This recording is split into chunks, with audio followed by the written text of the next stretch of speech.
Efesios 6, versículo 10, por lo demás, hermanos míos, fortaleceos en el Señor y en el poder de su fuerza, vestidos de toda la armadura de Dios, para que podáis estar firmes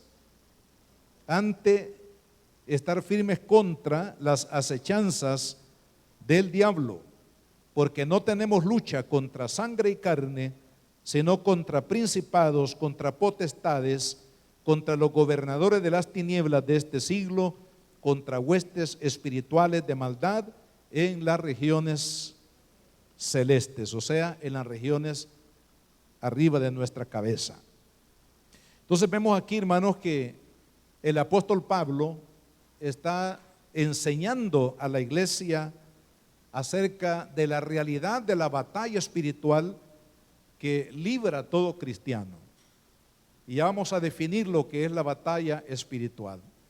Pero en estos versículos que hemos leído, claramente la palabra de Dios dice, porque no tenemos lucha contra sangre y carne. Significa que nuestra lucha espiritual, nuestra batalla espiritual, no es contra personas, no es con armas convencionales como las que hoy en día las naciones usan cuando entran en guerra con otra nación, sino está hablando de una guerra a nivel espiritual. Y veremos ahí más adelante en el desarrollo de este tema contra quién batalla la iglesia en este tiempo. Así que veamos también otros versículos donde aparece claramente la palabra batalla. Primero, en la primera carta de Pablo a Timoteo, capítulo 6 y versículo 12. Vea también lo que el apóstol Pablo le dice acá a su discípulo llamado Timoteo. Le dice, pelea la buena batalla de la fe, echa mano de la vida eterna, a la cual asimismo fuisteis llamados, habiendo hecho la buena profesión delante de muchos testigos. Entonces, una vez más, Pablo está enseñando a la iglesia a la necesidad de mantenerse alerta para pelear, para batallar. Esa es en realidad la vida cristiana, es una batalla. Lo dijo Pablo en la segunda carta a Timoteo en el capítulo 4 y versículo 7, un poquito más adelante en la segunda carta, dice 4:7, he peleado la buena batalla, he acabado la carrera, he guardado la fe. Notemos acá que el apóstol Pablo compara la vida cristiana, o sea, la vida que usted y yo estamos viviendo a partir del momento que aceptamos a Cristo en nuestro corazón. Él lo explica de esta manera diciendo que la vida espiritual o la carrera cristiana es una buena batalla, es una batalla. También lo compara con una carrera para los atletas, ¿verdad? Los atletas que corren en las maratones o en las olimpiadas allá en los estadios. Y también habla de la fidelidad de guardar la fe. Así que, hermanos, la vida espiritual es una batalla. No sé si usted lo sabía, pero creo que en la vida diaria nos damos cuenta que la vida cristiana tiene mucho ataque del enemigo, tiene mucho ataque del mundo, aún nuestra misma carne. Vamos a estar viendo eso más adelante, definir esas áreas en las cuales el cristiano batalla. En lo espiritual batallamos contra Satanás, contra los demonios, pero también batallamos contra el espíritu del mundo, que es el espíritu de anticristiano que domina el mundo. Y también, hermanos, batallamos contra nuestra propia carne, es decir, contra nuestros propios instintos que nos llevan hacia el pecado. En el capítulo 12 del libro de Apocalipsis, que es el último libro de la Biblia, y por cierto que es un libro que habla mucho acerca de la batalla espiritual, en el versículo 7 dice, y después hubo una gran batalla en el cielo, Miguel y sus ángeles, o sea, Miguel, estamos hablando de un ángel guerrero, que se menciona en la Biblia, ¿verdad? Los ángeles son mensajeros, pero también son guerreros. Ellos son los que pelean a favor del pueblo de Israel. Este arcángel, que se llama Arcángel Miguel, dice acá, es el que pelea a favor de la nación de Israel, pero también pelea a favor de la nación de Israel espiritual. ¿Sabe usted quién es el Israel espiritual? El Israel por raza, digamos por linaje, es Israel, la nación de Israel, que por cierto hoy en día está en un tremendo conflicto, ¿verdad?, contra los países vecinos. Hay una guerra ahí hoy, se está librando esa. Hoy es como una pequeña guerra, pero se puede escalar esa situación que está ahora mismo en Israel. Se puede escalar incluso a una guerra ahí de la zona, o también una guerra que abarque también otras naciones del mundo, porque hay muchos intereses ahí de por medio. Entonces, hermanos, es Miguel el que pelea a favor de la nación de Israel. Y estamos seguros que ese arcángel poderoso, hermanos, está ahora mismo de pie ya peleando por Israel en esta batalla que Israel está librando. Pero también hablando del Israel espiritual. El Israel espiritual es la iglesia, es usted y yo. Somos la iglesia de Cristo. También Dios pelea por nosotros en esta batalla espiritual. Después dice, hubo una gran batalla en el cielo. Miguel y sus ángeles luchaban contra el dragón, y luchaban el dragón y sus ángeles. O sea, una confrontación de poderes. Por una parte, el poder de Dios a través del arcángel Miguel y los ángeles de Dios contra Satanás, que aquí está ilustrado como un dragón que lucha, dice el dragón y sus ángeles. O sea, una confrontación de poderes. Pero quiero decirles algo importante, hermano, que desde ya usted y yo debemos de saber, debemos de asimilarla muy fuertemente en nuestro corazón, que Dios no tiene rivales.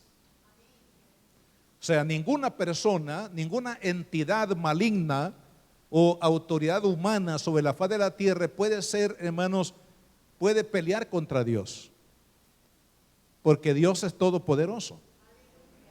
Entonces no hay nadie quien pueda hacerle frente a Dios. Claro, el enemigo Satanás desarrolla su actividad sobre la base del temor y sobre la base de la mentira, del engaño. Entonces es por ello que Satanás muchas veces ataca a la iglesia. La iglesia en sí no puede ser vencida por el mal. Sin embargo, a través de los ataques del temor, ataques de engaño, de mentira del enemigo, hace creer a la iglesia que la iglesia puede caer o puede ser derrotada por el diablo. Pero eso sería como decir que el diablo puede derrotar a Dios. Eso no puede ser, hermano, porque Dios es todopoderoso. Pero hay una confrontación de poderes, precisamente, y lo vamos a ir entendiendo en la medida que estudiamos este tema, hermanos, porque el objetivo del enemigo es precisamente socavar la fe de la iglesia a fin de que la iglesia tenga temor y angustia acerca de las obras malignas. Notemos también otros pasajes de la Biblia en el capítulo 11 de Mateo, donde Jesús declaró que la vida cristiana requiere batalla. Amén. ¿Usted ha aceptado a Cristo? Bienvenido a la batalla. Amén, hermano. Bienvenido a la batalla. No tenga temor. No tenga temor. Pero todo aquel que invoca el nombre de Cristo, todo aquel que acepta la gracia de Cristo en su vida, hermanos, aunque lo acepte o no, lo entienda o no, pero ha entrado también a un conflicto de índole espiritual al cual el Señor nos llama a través de la salvación. Busquemos ahí este pasaje de Mateo capítulo 11. Notemos que en el contexto de este pasaje Jesús está hablando o está dando testimonio acerca de Juan el Bautista. Juan el Bautista fue el último profeta del antiguo pacto. Es decir, a partir de la muerte de Jesús, Se abre el nuevo pacto. Entonces significa que Juan el Bautista pertenece a los profetas del antiguo pacto, porque él vivió antes de la muerte y de la victoria de Jesús en la cruz del Calvario. Este hombre había sido profetizado también por Isaías acerca de lo que él haría. Él prepararía el lugar para la venida del Mesías Redentor, nuestro Señor Jesucristo. Entonces él está dando testimonio acerca de Juan el Bautista y de su poderoso ministerio. En el versículo 12 dice: desde los días de Juan el Bautista hasta ahora, que dice, el reino de los cielos sufre violencia. ¿Y quiénes arrebatan el reino? Dice, y los violentos lo arrebatan. Ahora, por favor, no vayamos a entender esto de manera literal, que significa violencia física, violencia de armas, que la iglesia se va a levantar en armas contra el prójimo, contra otras personas. No, aquí está hablando, hermanos, por eso decía la batalla espiritual. Cuando decimos batalla espiritual, entendemos, como dice Efesios 6:12 que acabamos de leer, que esta no es una lucha contra personas, no es una lucha contra ejércitos, literalmente hablando, sino que esta es una batalla a nivel espiritual, una batalla contra Satanás, contra los gobernadores de las tinieblas, que vamos a ver más en detalle más adelante. Es una batalla espiritual, de tal manera que dice la Biblia que el reino de los cielos sufre violencia, es decir, el reino de los cielos es violentado. ¿Pero por quién es violentado? Por Satanás, ¿verdad? ¿Por qué? Porque Satanás es enemigo número uno de Dios y es enemigo número uno de todos aquellos que invocan el nombre de Dios. Claramente Jesús en Juan 10, versículo 10, declaró cuál es la vocación, hermanos, de Satanás. Ninguna persona que se vuelve aliado de Satanás tendrá en el futuro realmente una vida de paz y una vida de victoria, porque ya el Señor lo anticipó en ese versículo. Dice, el ladrón no viene sino para robar, matar y destruir. Mas yo he venido, dijo Cristo, para que tengan vida y para que la tengan en abundancia. Pero la vocación del ladrón aquí en este versículo se refiere precisamente a Satanás. Él es el ladrón del cual Jesús está hablando ahí, y dice que la vocación de Satanás es robar, matar y destruir. Entonces nada bueno hay en el diablo, hermano. Y cualquier persona que nos escucha esta enseñanza de la palabra, que se ha convertido en un aliado de Satanás, le digo, abandone ese camino, porque ese camino es de muerte. Es un camino de destrucción. Es un camino que lo va a llevar no solamente al sufrimiento, al dolor y a la muerte física en este mundo, sino también lo llevará a la muerte eterna más allá de la muerte física. Porque esa es la vocación del diablo: robar, matar y destruir. Entonces él es el que violenta el reino de los cielos. Él es el que, hermano, procurará a través de tentaciones, pruebas, adversidades, ataques, para que el creyente que ha aceptado a Cristo en su corazón se vuelva al mundo. ¿Por qué? Hermano, porque el enemigo no quiere la salvación de nadie. Dios quiere la salvación de todos los hombres, dice la Biblia. Que vengan al conocimiento de la verdad, que hay un solo Dios y un solo mediador entre Dios y los hombres, Jesucristo hecho hombre. Ese es el plan de Dios, pero Satanás va a adversar esa verdad con el fin de que ninguna persona, por ejemplo en una familia como la nuestra, aquí estamos representando también familias, preguntémonos quiénes son los primeros o de los más cercanos adversarios que tenemos en la vida cristiana. No digo que en todos los casos sea así, hermano, pero Jesús lo dijo: la misma familia. Cuando una esposa se convierte al Señor, el esposo viene a hacerle la guerra. Ya te hiciste cristiana, ya no vamos a poder hacer esto, lo otro, te arruinaste. Así dice la gente. O viceversa, cuando un hombre se convierte a Cristo, la mujer lo comienza a bombardear y a atacar porque se ha vuelto a Cristo, se ha hecho cristiano. Y ya no podrán hacer las cosas que antes hacían, por supuesto las cosas ilícitas, lo que no agradaba a Dios. Cuando muchas veces los padres se convierten a Cristo, hermano, yo he visto esto en muchas familias, tristemente, de la iglesia. Los hijos se vuelven enemigos de los padres por el hecho de que ellos ahora están siguiendo a Cristo. Y a veces hay otros miembros de la familia que se convierten, hermanos, en instrumentos del enemigo para adversar esa violencia.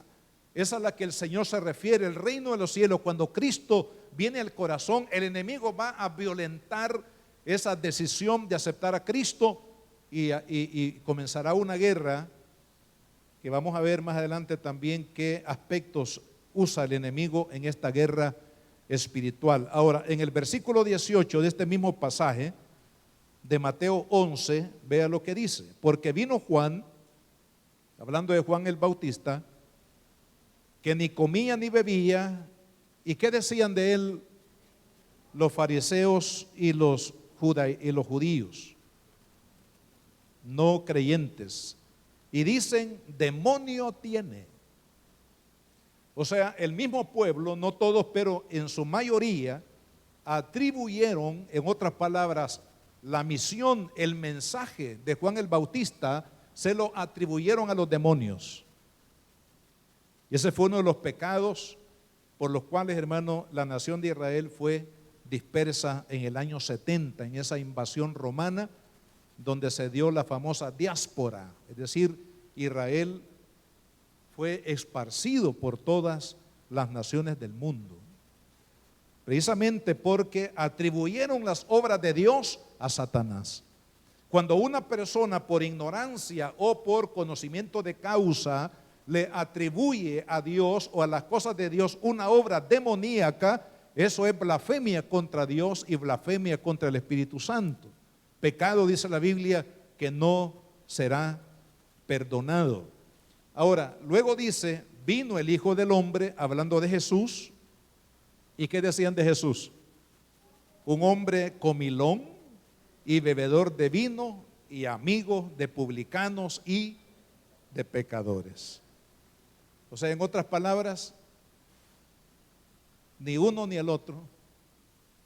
Cuando una persona está extraviada, bombardeada por el diablo y atada por el enemigo, hermanos, esta persona, en este caso, le vino a predicar Juan el Bautista, un hombre poderosísimo en el espíritu, y le dijeron: tú eres un emisario de los demonios. Vino el mismo Hijo de Dios, hablando de Jesús, el Hijo de Dios, amado hermano, y le atribuyeron a Cristo que era un comelón, que era un bebedor de vino y que era amigo de los publicanos. ¿Sabe que los publicanos eran personas que para los judíos de aquel tiempo, los hebreos de aquel tiempo, eran las personas de más baja calidad moral que existía sobre la sociedad? Por eso que Jesús habló de las rameras y de los publicanos, que dice Jesús: van delante de ustedes al reino de los cielos. ¿Por qué? Porque estas personas que se clasificaban, digamos, como las rameras que menciona ahí la Biblia, y los publicanos, tuvieron, hermano, a pesar de sus pecados, a pesar de sus extravíos, tuvieron la sensibilidad de aceptar el mensaje de Jesucristo.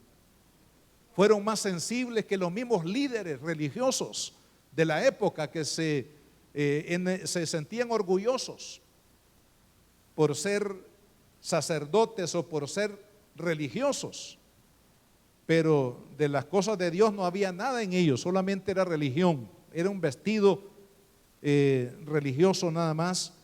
Entonces vemos acá de que de eso se trata la guerra espiritual, de agradar a Dios en todo lo que vivimos, en todo lo que hacemos, en todo lo que debemos hacer en materia de la obra de la iglesia en el mundo, contra esa fuerza contraria del enemigo para que usted y yo no hagamos la voluntad del Señor. Entonces, en este estudio, ustedes pueden ver ahí, vamos a perseguir estos objetivos con las enseñanzas que de acá a unos días vamos a dar acerca de la batalla espiritual. Primero, definir bíblicamente lo que es la BE, ahí significa batalla espiritual. Segundo, identificar áreas en las que se nos presenta la batalla espiritual en la vida cotidiana. Tercero, enumerar las armas espirituales a usar para vencer en la batalla espiritual. ¿Qué armas debo de usar? ¿Qué armas el Espíritu Santo me da, pone a mi disposición como hijo de Dios para vencer en esta batalla espiritual? Y eso es precisamente el cuarto objetivo, conocer cómo el Espíritu Santo nos auxilia en la batalla espiritual. Bien, vayamos entonces a esta pregunta. ¿Qué es la batalla espiritual? O sea, ¿qué concepto le vamos a dar a este estudio de la palabra del Señor? Dice que la batalla espiritual es la batalla que el cristiano tiene continuamente contra el poder de Satanás y sus demonios, los cuales pretenden la perdición, el fracaso y la muerte de los hijos de Dios. O sea, lo que mencioné anteriormente, la vocación del enemigo es destruir a todo género humano. Y también a los que nos hemos convertido a Cristo. Los que nos hemos convertido a Cristo, hermanos, nos convertimos en un blanco aún más, digamos, fuerte, más insistente, incisivo del enemigo, porque él sabe que todo aquel que acepta a Cristo como su Señor, como su Salvador, y se convierte en un discípulo, en un seguidor de Jesús, lo que ha sucedido es que esa persona ha salido, ha escapado del cautiverio de Satanás por medio del pecado. Porque fue Adán allá en el huerto del Edén, hermanos, quien le abrió la puerta a la serpiente para que ésta, hablando de Satanás, ahí en el capítulo 3 de Génesis, que lo mencionamos en un estudio anterior, ahí, hermanos, Adán le abrió la puerta al enemigo para que el enemigo entrara al primer hogar que se llama el Edén. ¿Recuerdan lo que significa Edén? Lugar de delicia. A través del pecado. Entonces, a través del pecado, el enemigo se infiltró en el Edén y causó dolor, causó, hermanos, crisis, causó estrés, causó maldición. La tierra fue maldecida, la mujer se le multiplicó los dolores al momento de dar a luz. Eso significa que probablemente en el estado perfecto del ser humano, la mujer probablemente no hubiese tenido tanto dolor para dar a luz los hijos, pero dice que como consecuencia del pecado vino la multiplicación del dolor, y también al hombre, dice, la difícil tarea de trabajar para sustentar a su familia no sería fácil, porque iba a sembrar trigo e iba a cosechar abrojos y espinos. O sea, hablando de la dureza que traería, hermanos, en el futuro la vida del hombre por causa de la maldición del pecado. Más adelante vemos, hermanos, cómo Abel, ¿recuerdan de Abel? La primera sangre que fue derramada sobre la tierra por acto de violencia fue la sangre de Abel.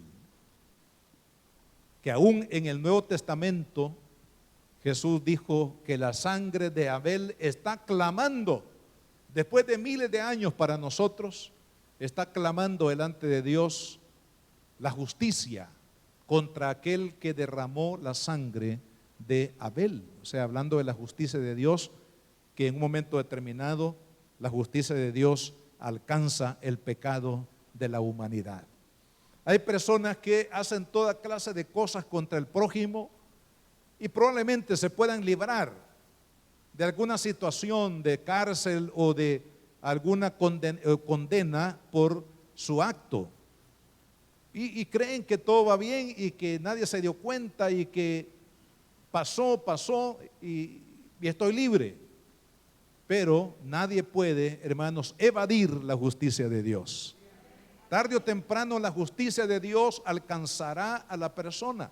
Pero todo esto vino, hermano, como resultado precisamente del pecado al cual Adán le abrió la puerta. Porque a través del pecado lo que hizo Adán, para ilustrárselo, fue abrirle la puerta al diablo y decirle: eres bienvenido, entra. ¿Y qué hizo el enemigo? Robó, mató y destruyó. Entonces, la batalla espiritual, hermanos, tiene que ver con eso. Ese intento del enemigo de destruir el género humano, de llevarlo a la perdición eterna. Esta batalla es de carácter espiritual y aunque muchas veces se manifiesta en lo físico y en lo emocional. Porque lo espiritual, hermanos, infiere en lo físico, ¿verdad? Muchos problemas de salud, muchas situaciones en la salud del ser humano tienen su origen en lo espiritual como también en la parte emocional. Muchas personas, por ejemplo, viven deprimidas o mueren deprimidas o mueren con amarguras en el corazón, hermano, por problemas de índole pecaminoso con alguna otra persona en la vida cotidiana, y ahí también se manifiesta los efectos de la batalla espiritual. Por otro lado, también esta batalla espiritual únicamente puede ganarse mediante el poder de Dios, usando las armas espirituales provistas por el Espíritu Santo. Si usted y yo queremos ganarle la guerra al diablo, ganarle la guerra a toda aquella obra maligna contra nuestra paz, contra nuestra felicidad. Por ejemplo, usted es una esposa y dice: bueno, yo quiero ser feliz en mi matrimonio, yo voy a pelear para que mi matrimonio sea un matrimonio de paz, de bendición. Yo voy a pelear, diría un esposo, para que mi matrimonio sea de bendición. No voy a permitir que el enemigo destruya mi matrimonio a través del temor, de la angustia, de la inmoralidad o de cualquier otro tipo, hermanos, de pecado que se infiltre en la vida del matrimonio.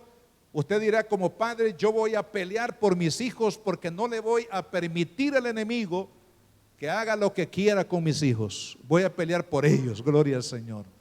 Voy a pelear por ellos, voy a traerlos conmigo al reino de Dios y no voy a dejar que sus vidas sean destruidas por Satanás en los vicios. Hermano, tristemente, mire, hoy en día hay un porcentaje alto de los jóvenes, hermanos, que están entregados, por ejemplo, al alcoholismo. Hay muchos jóvenes que a temprana edad ya son alcohólicos. Otros han sido afectados precisamente por la inmoralidad sexual, por la fornicación. Otros han sido afectados, hermanos, por ideas ateas y ideas contrarias a Dios que fueron sembradas en su mente, en su corazón, por amigos o por las personas que enseñan en las universidades, que muchos de los catedráticos de las universidades no creen en Dios simplemente, e influyen de esa manera en la mente de los jóvenes. Y la mente de los jóvenes tiene esa característica de ser muy frágil para aceptar cualquier ideología, porque lo cree el profesor, porque lo cree el fulano de tal, o lo cree un ídolo de música, un ídolo del deporte, cualquier otra cosa que sea. Si ellos lo creen, eso es cierto y lo abrazan como que fuera una realidad, mas son mentiras. Esa es parte de la batalla espiritual, hermanos, que se vive. Ahora, queremos vencer sobre todo ello. Queremos ser más que vencedores por medio de aquel que nos amó.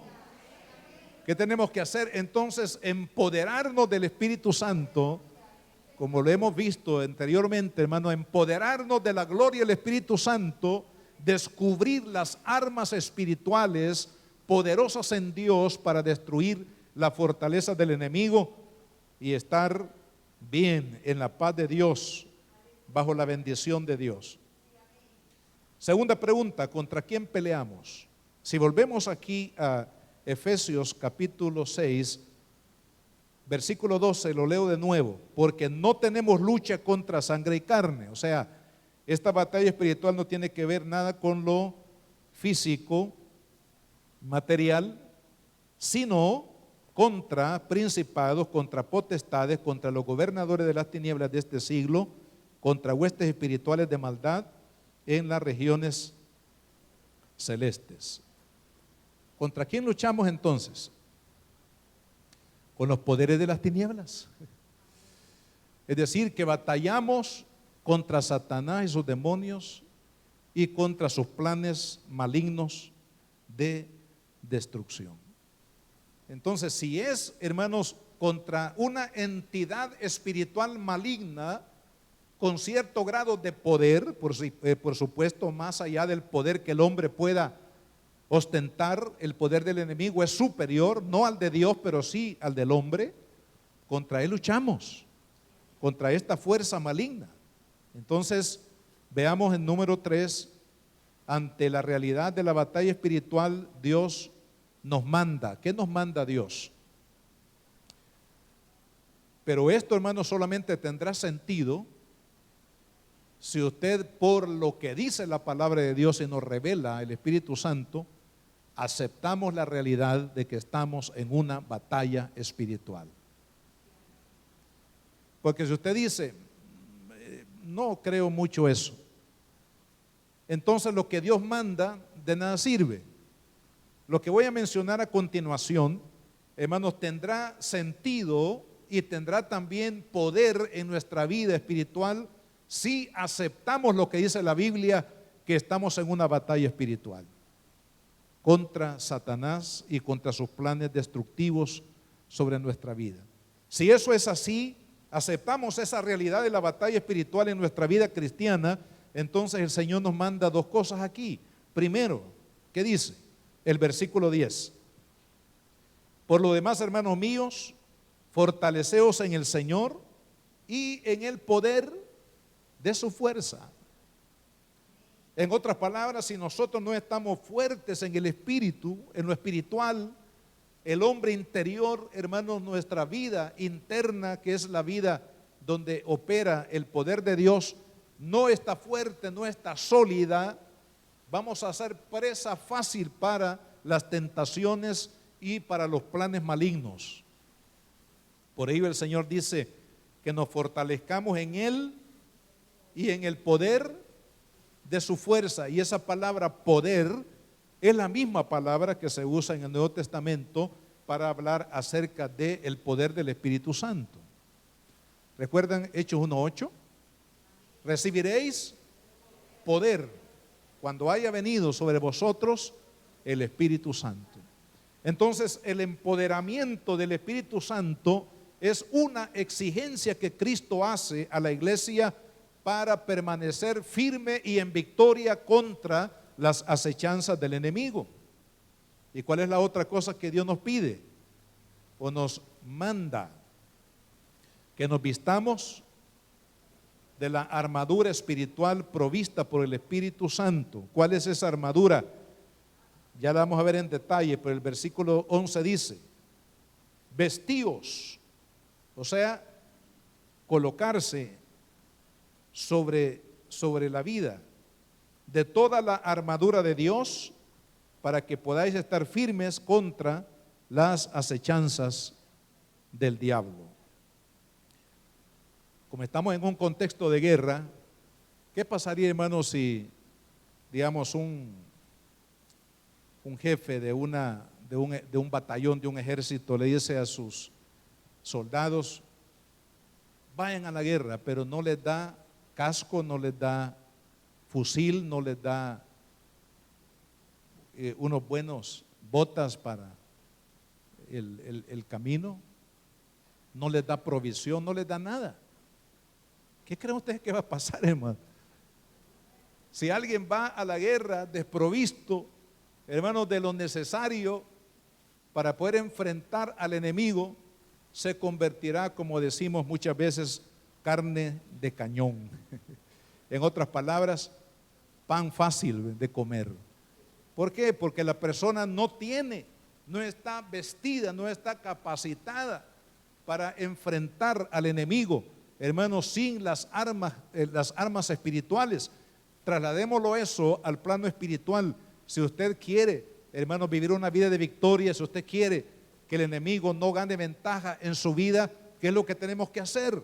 Fortalecernos en el Espíritu Santo, uno, y segundo, vestirnos de la armadura que Dios nos ha provisto a través del poder de Dios.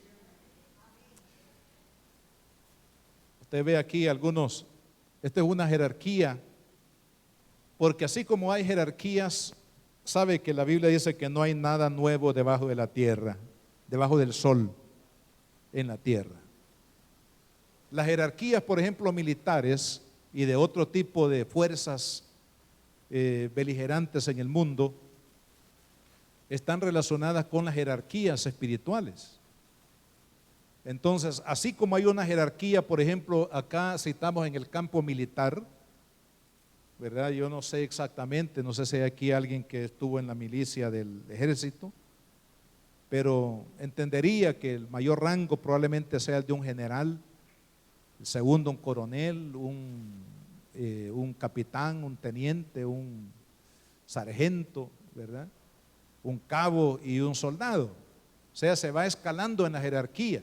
Y cada jerarquía, de acuerdo al poder o a la autoridad que la persona recibe, ese poder también está relacionado con la responsabilidad que esta persona tiene que llevar a cabo en la misión que se le ha encomendado.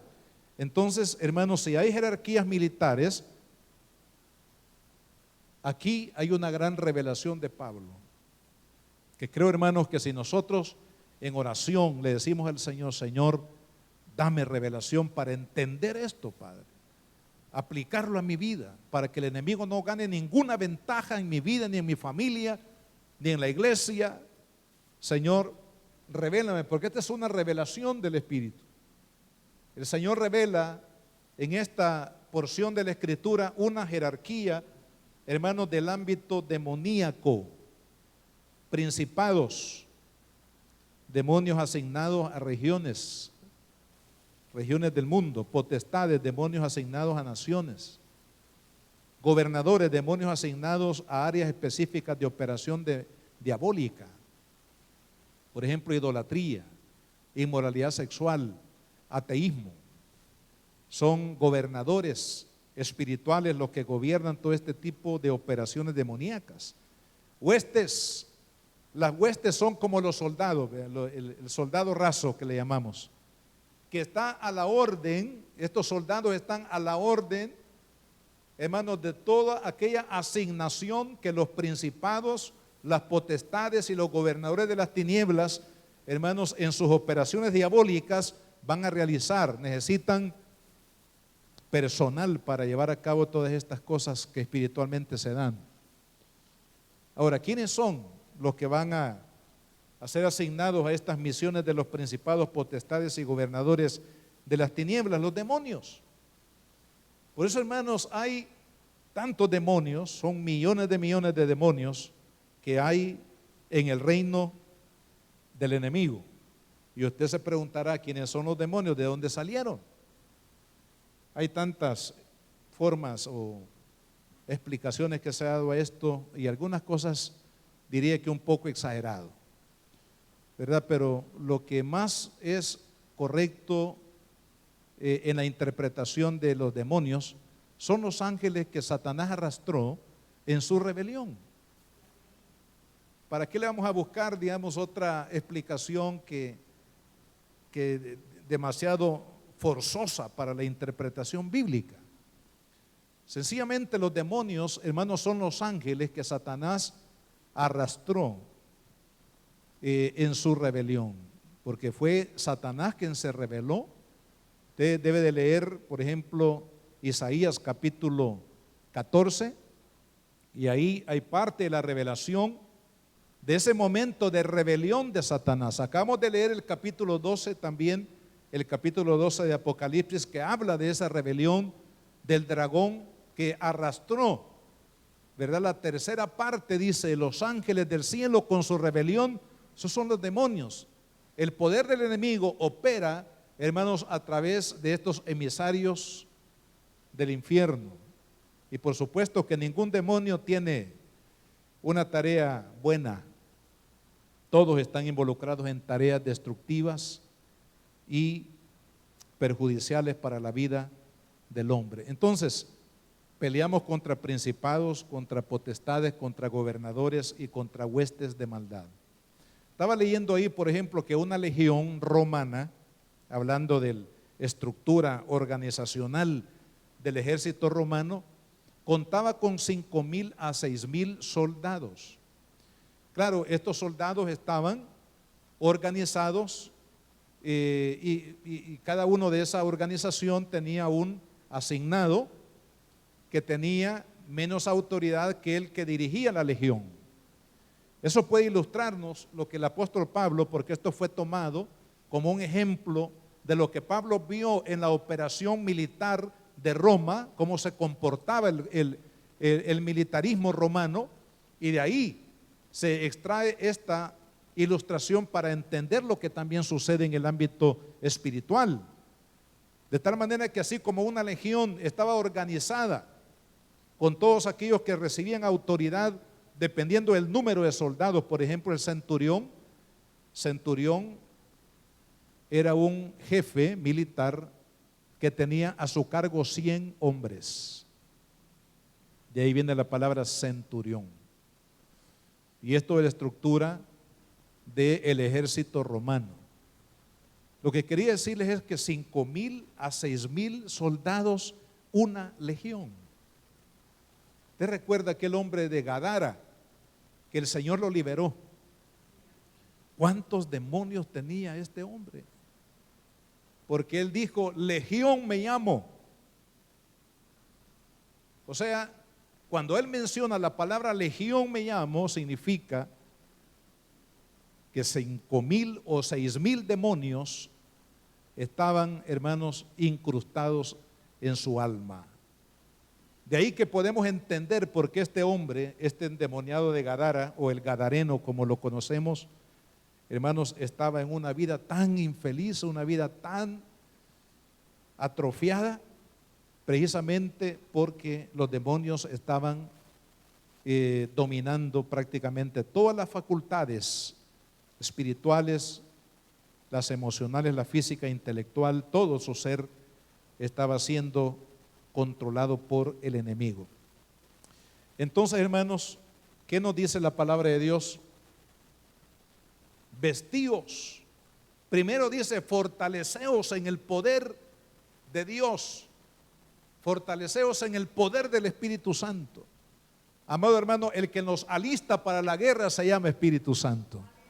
El que nos da la capacidad para hacerle frente, hermanos, a los poderes de las tinieblas que lo van a visitar, lo quiera usted o no, lo acepte o no, el poder de las tinieblas lo va a visitar cada día, porque estamos en una guerra que no tiene tregua.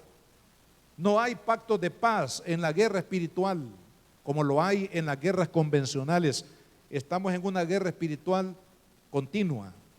Entonces, el poder del Espíritu Santo nos va a capacitar, y la armadura que Él nos da, que aquí se mencionan por lo menos 7 elementos que solamente lo vamos a mencionar, vamos a ahondar en ello en la próxima reunión por la cuestión de tiempo, pero se mencionan 7 armas espirituales acá, y vamos a ver otras más que no están acá en este pasaje en el futuro.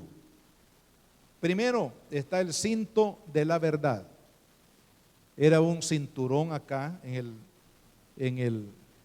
si vemos la imagen anterior, ahí en la parte de la cintura, para poder amarrar y socar bien todo el atuendo, hermanos, de la investidura romana, porque de ahí fue tomado esta ilustración. Ese cinto que sostenía todo lo que era la armadura y lo que cubría la parte acá, parte baja o parte alta de las rodillas arriba, hermanos, todo esto era sostenido por un cinto, un cinturón, que aquí la palabra lo aplica a la verdad. O sea que una de las armas espirituales con las cuales vamos a derrotar al diablo es siendo hombres y mujeres de verdad. O sea, que creemos en la verdad de Cristo, que peleamos por la verdad de Cristo, que no usamos la mentira, el engaño, hermanos, en nuestros labios y en nuestro corazón, sino que caminamos sobre la base de la verdad. La palabra de Dios dice que conoceréis la verdad y la verdad os hará libres. Libres para, hermanos, para no ignorar las maquinaciones del diablo. La verdad de Dios nos va a sostener. En segundo lugar, la coraza de justicia. Aquí la palabra de justicia significa, hermano, lo que Jesús ha hecho en nosotros a través de su salvación. Nos ha hecho justos. Y aquí esta palabra tiene que ver con integridad. Con integridad vamos a derrotar las mentiras del diablo, hermano. Con integridad vamos a derrotar las mentiras de Satanás. Con integridad, así como lo hizo José, recuerdan allá en el Antiguo Testamento, hermanos, cuando la mujer de Potifar quiso prácticamente que él durmiera con ella, en otras palabras, que cometiera adulterio, y este hombre huyó dejando sus ropas en las manos de esta mujer. Usted dirá, cobarde el hombre, ¿por qué no lo hizo? Si era una mujer bella, una mujer que era muy importante en el imperio, el primer imperio del mundo, hermano, como lo era allá en Egipto. Pero él dejó las ropas ahí, no le importó salir semidesnudo, pero huyó. ¿Por qué? Porque era un hombre justo, porque era un hombre íntegro.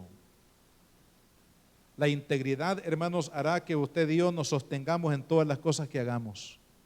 Aún en el trabajo, ¿verdad? En la ocupación laboral, en la ocupación de padre, de esposo, en todo momento, hermano, la justicia.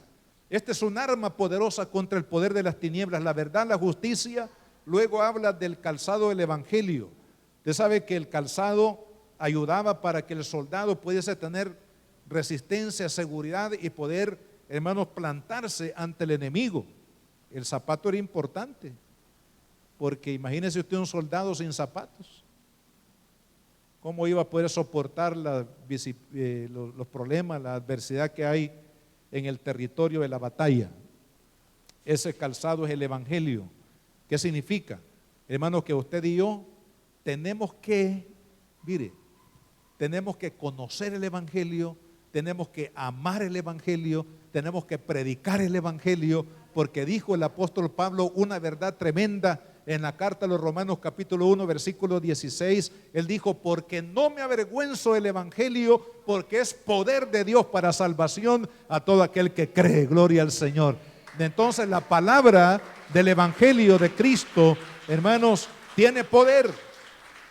Hay poder en la palabra de Dios. El enemigo va a retroceder. ¿Con qué se defendió Cristo, hermano, ante la tentación del mismo Satanás allá en el desierto? Escrito está. Escrito está. Es decir, con la palabra del evangelio, el Señor se defendió de las trampas del enemigo. El evangelio trae sabiduría para entender las maquinaciones del diablo, hermano. Él nos da discernimiento a través del evangelio para entender la operación diabólica que está allí espiritualmente hablando detrás de una situación, de una circunstancia o de alguna persona también. Número 4, el escudo de la fe. Porque sin fe es imposible agradar a Dios. Y Jesucristo dijo, para el que cree, todo le es posible. Es a través del escudo de la fe, dice Pablo acá, con el que apagamos los dardos de mentira que el enemigo va a lanzar contra nuestra mente y nuestro corazón. Vamos a defendernos a través del escudo de la fe, el yelmo de la salvación. El yelmo es si ponemos de nuevo la figura, es el casco, el que cubre una parte importante del ser humano, que es su cerebro. Sin el cerebro, si no está funcionando bien el cerebro, hermano, ¿qué pasaría? Nos tienen que ir a visitar allá al hospital psiquiátrico. El cerebro, la mente, si no pensamos bien, podemos equivocarnos y fracasar en la vida. Los procesos mentales, los procesos intelectuales, la sabiduría con la que actuamos, con la que tomamos decisiones, es sumamente importante. Yo diría vital. Entonces el Señor, a través de la salvación, Él ha cubierto nuestra mente. Y bueno, tiempo faltaría, como les digo, de poder detallar todo esto. Lo vamos a hacer con la ayuda del Señor. También la espada del Espíritu. Tome su Biblia, por favor, en su mano. ¿Cuál es la espada del Espíritu? Esta es la espada del Espíritu.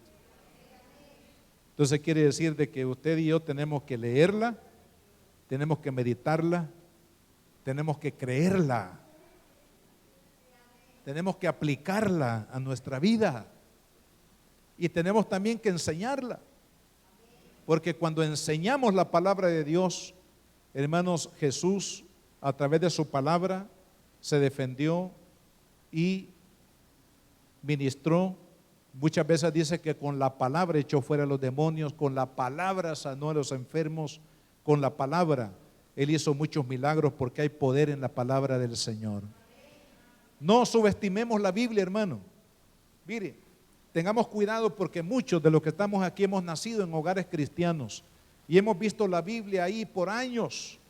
Probablemente nuestros padres, eso me pasó a mí. Bien recuerdo la Biblia de mi madre, que era una Biblia así grande, con letra grande, de pasta azul. Y esa Biblia pasó por mucho tiempo ahí en la mesa de noche y yo veía esa Biblia, pero nunca me interesé en leerla. Pasaron los años y cuando el Señor tocó mi corazón a los 17 años, me acordé de la Biblia azul de mi madre. Y en esa Biblia azul de mi madre, recién convertido, leí toda la Biblia desde Génesis hasta el Apocalipsis. Entonces, hermano, en esa palabra hay poder. Y esa palabra es la que usted y yo vamos a empuñar para defendernos y contraatacar las fuerzas del enemigo. Si el enemigo le dice: voy a robarte a tu esposo, a tus hijos, tu salud, tu dinero, tu trabajo, tu seguridad, porque esa es la voz del diablo que viene muchas veces a la vida. Usted y yo vamos a reprender al enemigo a través de la palabra de Dios y a decirle: escrito está, el Señor está conmigo, no me dejará y no me desamparará. Te reprendo en el nombre de Jesús, te echo fuera en el nombre de Jesús. Y de esa manera usted y yo, hermanos, vamos a caminar en la victoria del Hijo de Dios. Y en el versículo 18 menciona un arma que algunos no la consideran como arma de la armadura espiritual, pero sí, hermano. Tiene que ver con las rodillas. Mire, tóquese las rodillas, por favor, así. Tiene que ver con las rodillas, hermano. Y eso es la oración. Orando, dice Pablo, miren el versículo 18, orando en todo tiempo, con toda oración y súplica en el Espíritu, velando con ello con toda perseverancia y súplica por todos los santos y por mí, a fin de que al abrir mi boca me sea dada palabra para dar a conocer con denuedo el misterio del Evangelio. Gloria al Señor. Él pedía que se orara por él para que cuando él abriera su boca la palabra de Dios fluyera para bendecir a todos aquellos que necesitan del Señor. Así que, hermanos, dos tareas llevamos hoy acá. No lo hice hoy, pero lo voy a hacer el próximo estudio del viernes. Les voy a traer el bosquejo de esta enseñanza y de las otras enseñanzas. ¿Está de acuerdo? Pero se los voy a dar para que usted lo enseñe, para que usted lo lleve y lo lleve a su familia y diga: vamos a enseñar, vamos a aprender acerca de la batalla espiritual, para que usted lo comparta con otras personas, incluso fuera de su familia, fuera de su hogar, porque este es un tema, hermanos, de vida o de muerte. Así que póngase de pie.